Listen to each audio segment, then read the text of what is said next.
So that's where I began my senior year, and my first son was born in December of 1966. Only now, the mothers of my best girlfriends would no longer let them see me, because now I was married, I was pregnant. It was as if what I had was contagious. I graduated from Washington Evening High School in May of 1967, and in July of 1967, I was in a Portland hospital having been diagnosed with fatal kidney disease. One kidney was totally destroyed with nephritis, the other kidney was 50% destroyed and active nephritis. And in 1967, this is a death sentence. We don't have dialysis, we don't have transplants. And every medical physician, doctor, specialist, surgeon all said the same thing. The best we can do is maybe give you 6 months. If we can get the blood toxin level in your body reduced enough to remove that surgery, then maybe you'll have 6 months. And I was terrified.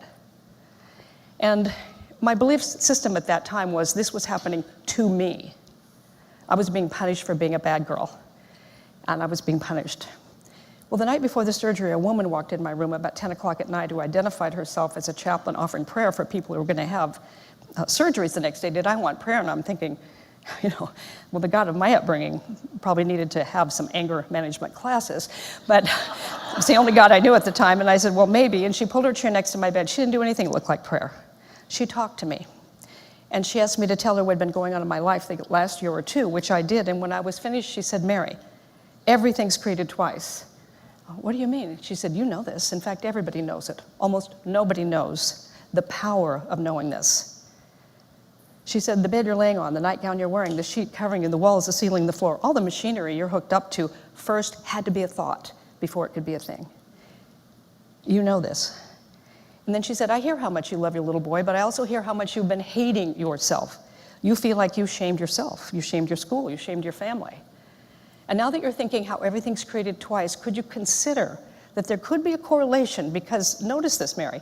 If you think embarrassing thoughts, your cheeks get red. If you think scary enough thoughts, your heart beats faster. It doesn't mean anything scary is going on. It doesn't even mean anything embarrassing is going on. It means you think those thoughts, and your body responds. Could it be that if you think enough toxic thoughts about yourself, there could be a correlative, a toxicity that goes on in your body that actually could threaten your life? Well, this was so beyond anything that I had any framework for at that point. And then she said, could you believe it's possible that we could do a prayer or say words and this could completely be eliminated from you? And in fact, when they come to get you for surgery in the morning, they say, get up, go home, you're fine. Could you believe that? And I told her the truth. No. I didn't believe that was going to happen for me. There was not one part of me that believed. I was way more belief in my pain at that point. And she said, all right, if you can't believe this, now remember, there's an infinite number of possibilities. There has to be one where, instead of we do this prayer, we pull all the genesis of this dis-ease that's going on in you and put it in the kidney that's going to get removed. And when it's removed, instead of you getting worse, you actually get better. Could you believe that's possible? I didn't know if it was possible, but I could tell she believed it was possible.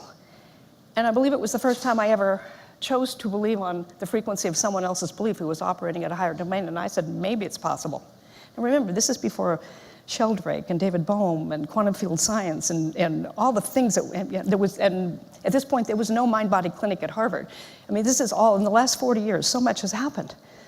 So she said, all right, let's work with that. One idea. She said, one part of you open to the idea, let's work with that.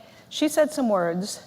She gave me a prescriptive for how to use my thinking and my emotion, and then she left. And they did the surgery. And about a week or two later, my numbers were stable, enough that they said, you might have a little bit more time, we're going to let you go home. I went home to my parents' house in an ambulance where my son and my husband were staying. And I could hardly get my head off the pillow. But subtly, and I was in many times a week at first, and over time, less times being checked, having my numbers checked, and subtly over time, my numbers not only stabilized, but improved.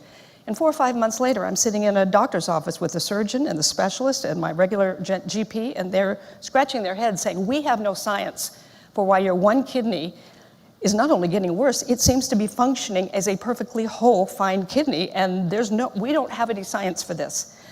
We're going to put medical anomaly on your chart. Whatever you've been doing, keep doing it. And that's when I began to do the things that I've told you about. I got into undergraduate school. I got into graduate school. And over time, as I reflected about what happened, and I studied people who transform their results. People who transform their results. Not just wish for a better result, but actually transform their results. There are 3 things they do. Every one of them, whether they do it consciously or unconsciously. And when I transformed my health result, I was totally an unconscious competent. I just did what she told me to do. She said, here's what's going to happen. When you have that surgery, your mind's very much like a rubber band. You've thought those thoughts so much, your mind's going to want to think those thoughts, those toxic thoughts. They're going to remove that one kidney. Every time you notice yourself starting to think a toxic thought, say, no, that left with the kidney, and then immediately imagine yourself like you're walking in and getting into your own bed. Imagine yourself, and for me, because I wanted, my two big dreams were I want to be a teacher and I want to raise my son. Imagine you're walking into a school, you've got a little 5-year-old's hand in yours, feel the warmth of his hand in yours.